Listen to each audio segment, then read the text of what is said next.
Page 37, Thinking Bout You, Unit 5. Whoa, moving along very well. Now, again, if you're struggling at this point, please go back and go through the other units again, okay? It doesn't matter how many times you go through them. What's important is that you're comfortable before going on, because it's only going to get more difficult and challenging for you. So take your time with this. For Thinking About You, we're still in the key of G major here. Got one sharp, right? But they're adding in what they call a DS Alfine. It's fine, not fine. You've already had a DC Alfine. DC Alfine means go back to the beginning and play the fine. Okay?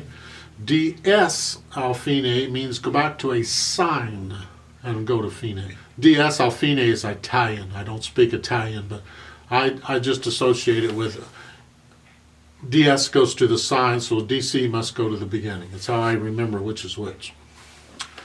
Well, the sign happens to be, in this case, at the beginning of the second line. It's that little squiggly do thing, that S with a crossed out X, whatever. The fine is at the end of the second line in this piece, okay? So we're going to play all three lines down. Then we're going to go back and play the second line again, basically is what it means. And that's really all there is to it. I want to talk a little bit about the dynamics. You'll see at the beginning it says MP, medium soft. That's the melody that's medium soft. So the accompaniment got to be softer than that. You decide what that is. In the second line, it's medium loud, so you're a little bit louder, not a lot louder, a little bit louder. There's not a lot of difference between medium soft and medium loud, okay? It's just a little bit. Second line. And the third line, it's forte. That's loud. So it's like each line gets a little louder. Then when you do the DS and you play the second line again, you go back down to medium loud. There's not a lot of difference between medium loud and loud. So you're not making a big range. It's, I don't know how loud that stuff is. If medium soft is, medium loud's a little louder. Loud is louder than that. So, you figure out how loud these things are, and then when you play it, that's how you try and do the melody. Keep the accompaniment under it, whatever it is. I see they put the names of the chords again at the top, so you got a guitar player handy. Have them play along with you. Could be fun. We have some accidentals in this piece. Look at the third measure of the first line. The very first note in the right hand is a B flat. Right? And then 2 beats later in the same measure, you got another B. That's also a B flat, because the flat applies to the rest of the measure. Right? In the second line in the third measure, you have a C and a B flat and another B flat, because the flat applies to the rest of the measure. Okay? In the fourth line, the last two measures, you have an E flat with the fourth finger and an E natural. You have to put the natural sign, otherwise it would be a flat again, because the flat applies, okay. And now the natural applies to the rest of the measure. See, this is a kicker. If they were to put another E in that measure after the natural E, the other E they put in would also be a natural. So it's the latest accidental in the measure applies from that point on. So you have an E flat, then an E natural. The natural applies to the rest of the measure. The flat, it's gone. No. But there's no E in it, so it doesn't matter. I just throw that in. Then the last measure, you have a B flat and a B natural. Watch the fingering. Get the fingering. Their fingering they're using is fine. Yeah, use that. Let's talk just a little bit about a couple tricky things in here. Look at the last measure of each line. The right hand has a quarter note and a dotted half note, so you're going a 1, 2, 3. That by itself isn't tricky. But the left hand has 2 half notes.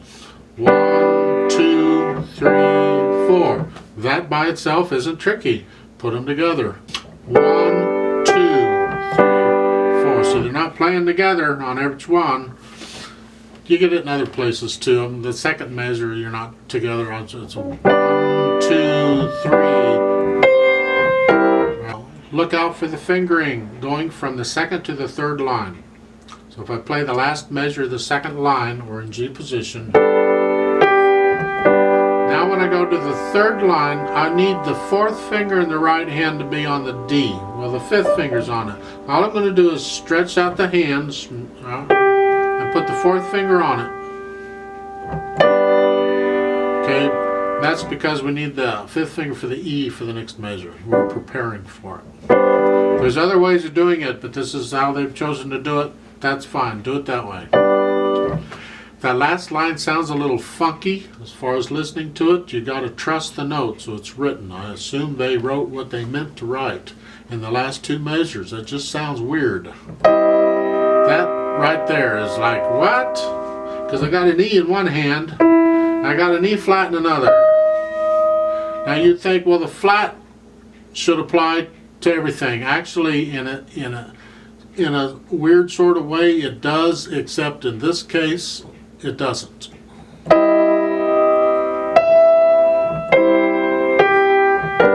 I had a little disagreement, almost an argument, with a lady, a violin teacher, music teacher, a professional violinist. Wow, she could teach and she could play.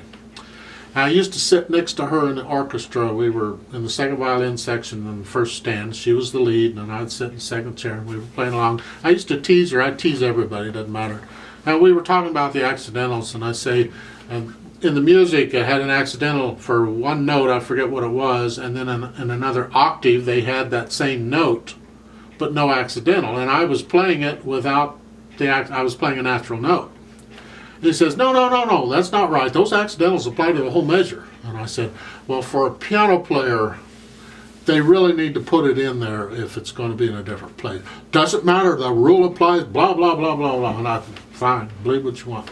This is a good example I need to show her someday when we have the argument again, and we probably will, where the accidentals need to be placed carefully for piano players, because that next to the last measure on the third line, that's an E flat in the right hand, but it is an E natural in the left hand. Well, that contradicts what she was saying. And then the last measure. Let's try this. I'll give us 4 counts, we'll play it together. G position, right? But you got accidentals, so it's not a strict G position. So here we go. 1, 2, ready, go. 1, 2, 3, 4.